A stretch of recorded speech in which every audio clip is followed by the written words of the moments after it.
La pêche à la carpe utilise une technique étonnante dont les frères Mahin vont nous dévoiler quelques aspects. Nous allons assister tout d'abord à la fabrication des bouillettes par Philippe, puis celle des boules de maïs par Michel. Nous voici chez l'un des frères Mahin. Observons-les. Philippe ajoute à de la nourriture pour oiseaux 5 kg de carpes. Qu'on a fait, mais avant tout pour les pêcheurs. Bon, alors là, Il brasse énergiquement et divise sa préparation par dose de 1 kg. On va deux. Le troisième devrait faire 1 kg. Voilà. Bon, là, bon. Là, je vais vider ça dans une autre récipient parce que je récupère ma gamelle pour refaire encore 1 kg. Alors, c'est reparti.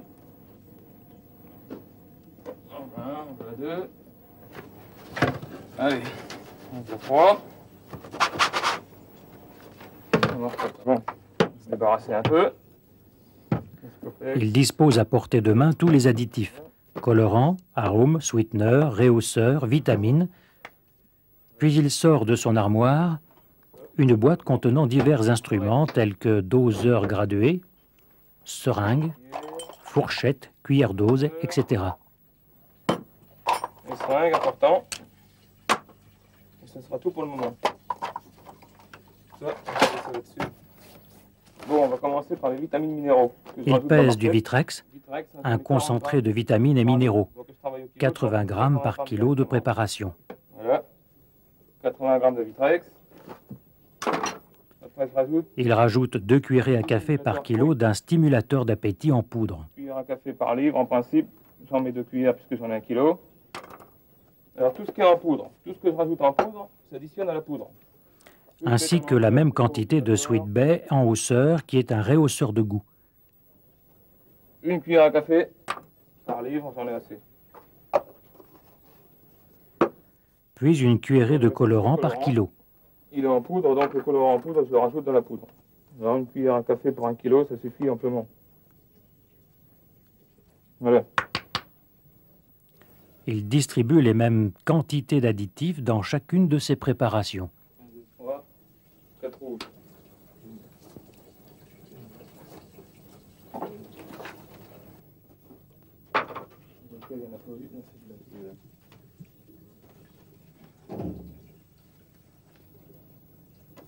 Voilà.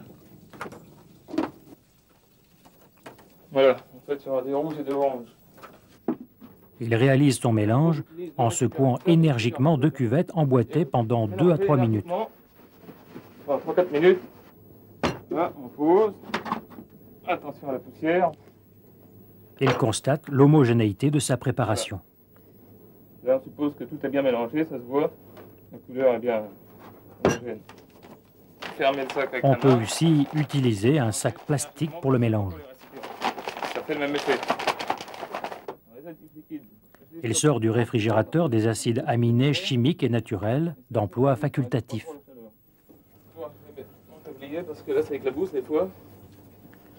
Il casse 10 œufs par kilo, jaune et blanc mélangés. 9% c'est largement suffisant. Alors je casse les œufs, blanc et jaune. Alors moi j'ai donc 1 kg. Il dose à la seringue 4 ml de sucre sous forme d'un temps sweetener par kilo. Cette quantité convient pour l'été. 10 ml sera la dose maximum en hiver. Il ajoute enfin 6 ml d'arôme.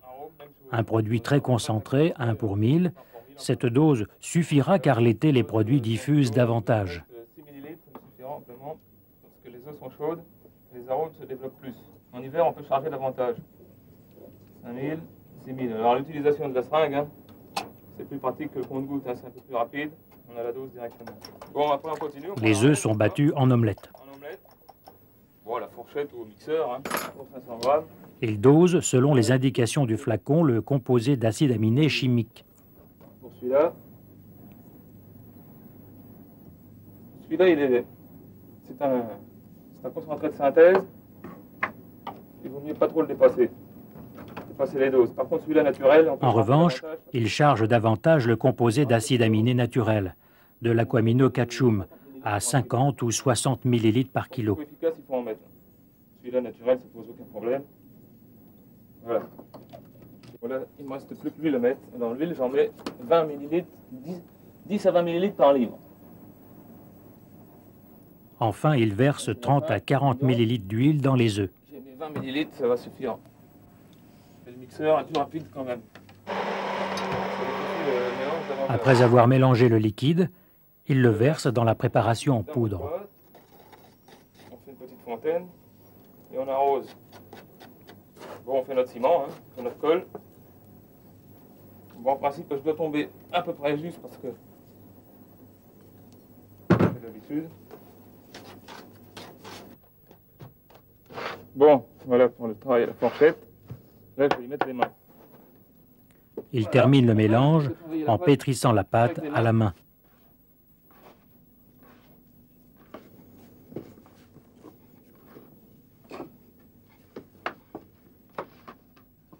Bon, la pâte est bonne. Je ferme ma pâte.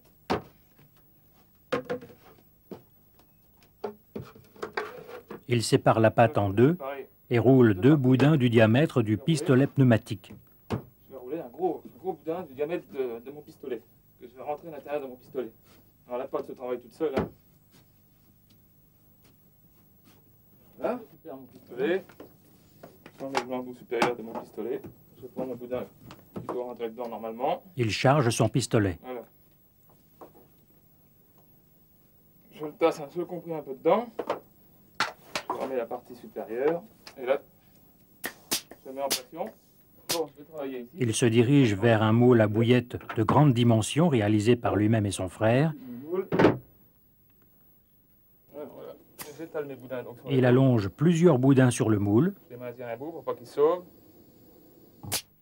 Et là, c'est sans peiner. Hein. Il y a juste un bouton appuyé puisqu'elle est alimentée par l'air. Pour des boudins, on pourra en mettre 7 ou 8. Je préfère en mettre 3 ou 4. C'est moins dur à comprimer, à rouler. On va faire avec 3. À l'aide de la partie supérieure du moule, il comprime les boudins et les roule en un mouvement de va-et-vient.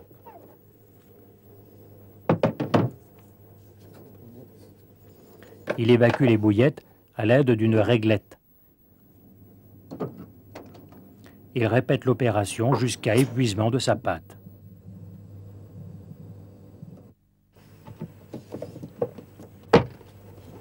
Et on roule. Voilà.